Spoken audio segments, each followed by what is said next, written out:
Good evening, ladies and gentlemen. I'm Diana Medina, and I'm going to talk about how the World War I changed the world of business. But first, let me tell you about the most significant aspects of this main war. How did it start? On June 28, 1914, Austrian Archduke Franz Ferdinand was assassinated in Sarajevo, Bosnia. This event led to a month of failed diplomatic maneuvering between Austria-Hungary, Germany, France, Russia, and Britain, which ended with the onset of the Great War as it was originally called. Who were mainly involved? Germany, Austria-Hungary, and the Ottoman Empire. They were called the Central Powers. They were fighting against Great Britain, France, Russia, Italy, and Japan, who were called the Allied Powers. The Allies were joined after 1917 by the United States. Now I'm going to talk about what was the influence of capitalism on the war. For Leon Trotsky, a Marxist leader from Russia, the war signified not only the downfall of the national state as an independent economic unity, but the end of the progressive historical role of the capitalism economy. The system of private property and the consequent struggles for markets and the profits threatened the very future of civilization. Additionally, he said that the economic rivalry under the banner of militarism is accompanied by robbery and destruction, which violate the elementary principles of human economy.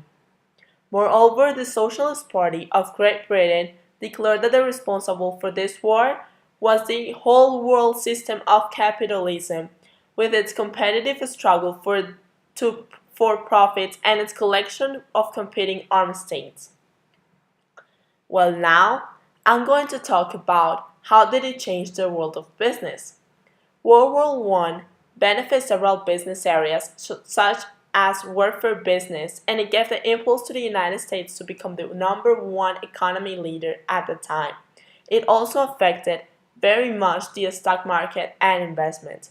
So here I'm going to explain each of them. First, investment was deeply affected given that war was a disaster for investors, with the stock exchanges closed and trade disrupted, while inflation and reputation wiped out holders of government debt. Now, the warfare business in Great Britain, part of the problem was that the War Office only procured munitions only for established firms, who competed with each other, promising to deliver more than they could produce.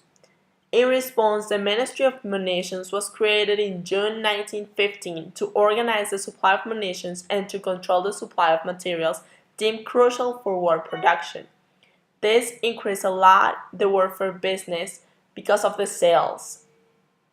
Now, why is United States a #1 economy leader right now? Well, this is important given the fact that in the World War I, they got the impulse. The total cost of World War I to the United States was approximately $32 billion, or 52% of gross national product at the time. When the war began, the US economy was in recession, but a 44-month economic boom ensued from 1914 to 1918 was first as Europeans began purchasing US goods for the war and later as the United States itself joined the battle. Between 1914 and 1918, some 3 billion people were added to the military and 500,000 to the government. Overall, unemployment declined from 7.9% to 1.4% in this period, in part because workers were drawn into the new manufacturing jobs and because the military dropped removed from many young men from the civilian labor force. Thank you.